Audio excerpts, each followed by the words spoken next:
there was a free concert in the city of Suwanee, we would post that. Anytime there was a charitable event, we would post that. And I want to tell you a little bit about this particular post here. This was for an event called Challenge Child, and every year for Challenge Child, we would go and actually decorate a couple of Christmas trees, and we would donate wreaths that we had decorated.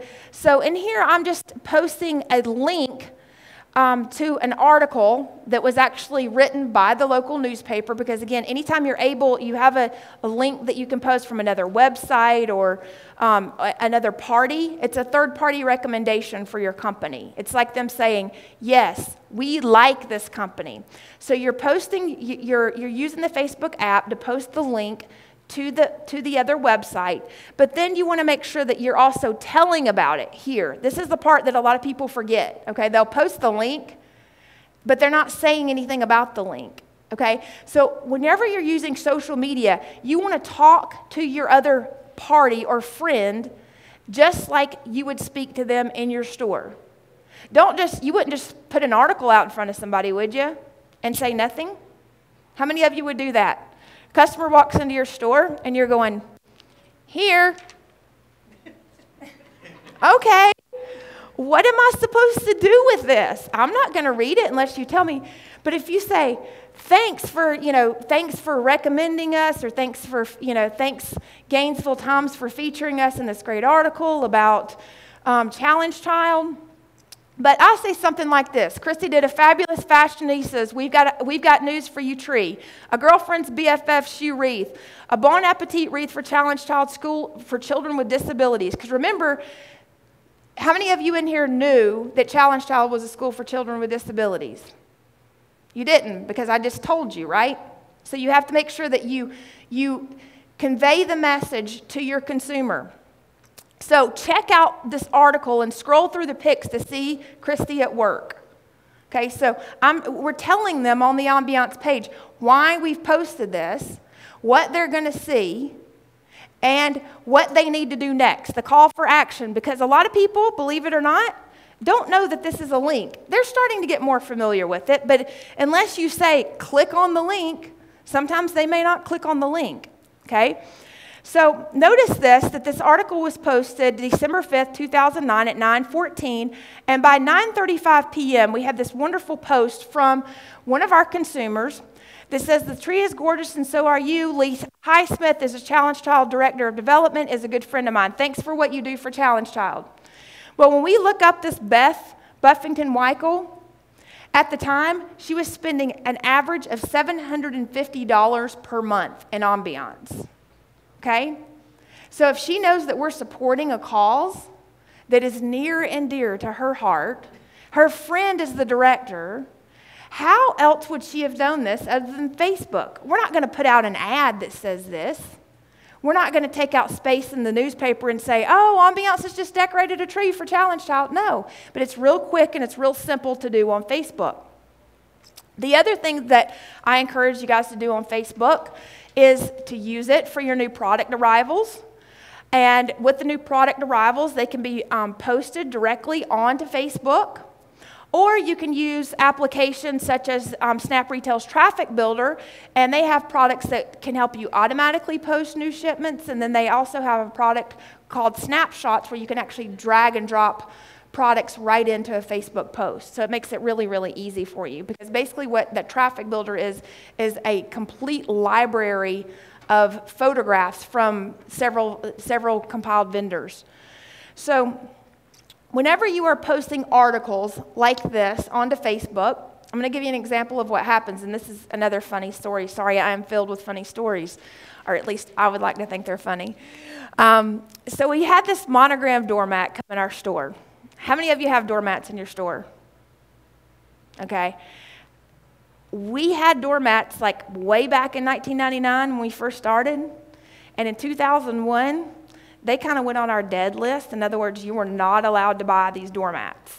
Okay. You were not allowed to buy doormats, period, because there was no good way to display them, and sales on them were horrible. But one of our great reps came to me and said, Christy, I've got this great monogram doormat. Horchow is blowing it out the door. If you would just get it and put it on your Facebook page, I know people would come in to buy it. And I'm like, yeah, whatever. How many times have you heard that from a rep, right? You know, they've always got a great product. But this particular rep I trusted with everything. Matter of fact, she had a book line, and I would just let her order books for our store so I didn't have to go through them all. That's how well she knew us. So I said, okay, Felicia, send us the doormats. I'll put them on Facebook or whatever. So we put them on Facebook, and it says, you know, make a statement with a monogram doormat. Just arrived and walking out the door like they have 2 feet. Only they weren't really at the time.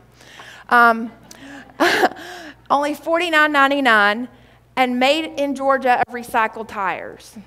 Okay, so we're in Georgia. They're made in Georgia of recycled tires because everybody's trying to go back to things that are made here in the States. So if I hadn't said they're made in Georgia of recycled tires, my consumer wouldn't have known it.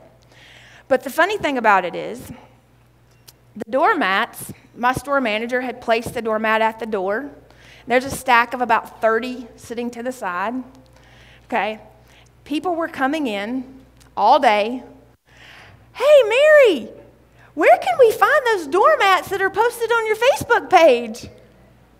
And Mary, of course, is like, right behind you.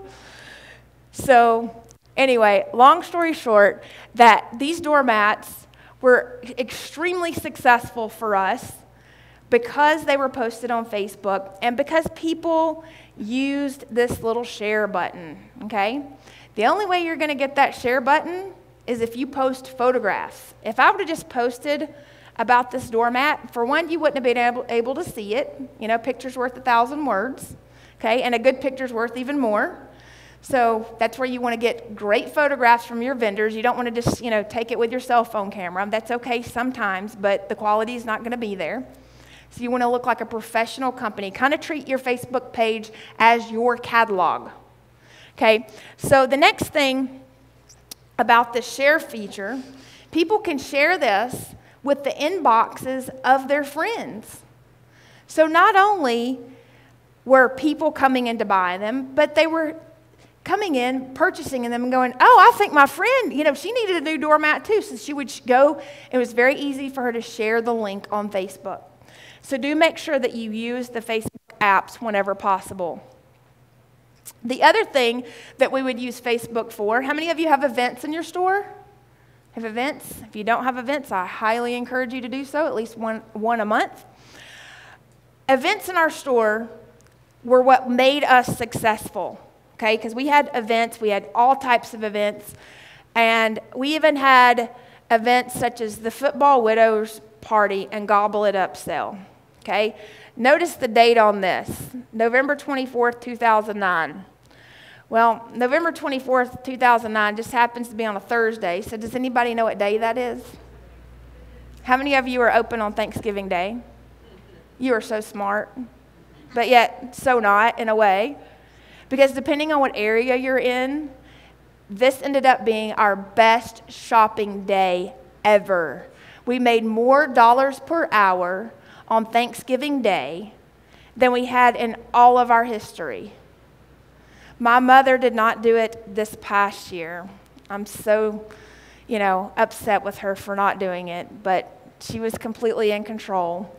And at first she thought that I was absolutely crazy, but I just had this hunch where I would always get bored on Thanksgiving evening, because our family does the whole lunch thing.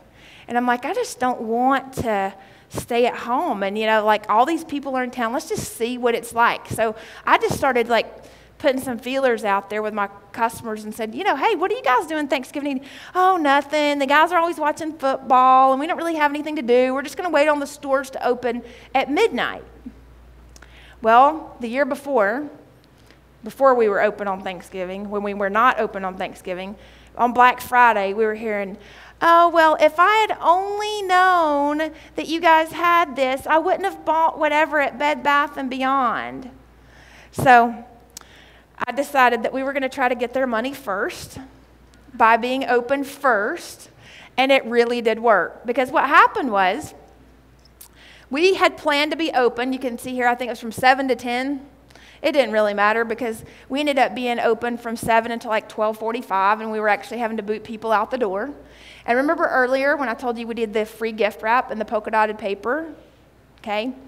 Well, we were short-staffed that night, to say the least, because nobody thought this event was going to work. They thought it was going to be just, I was going to be there by myself, and nothing was going to be happening. It was just going to be me and my friends show up. That's what my mother said.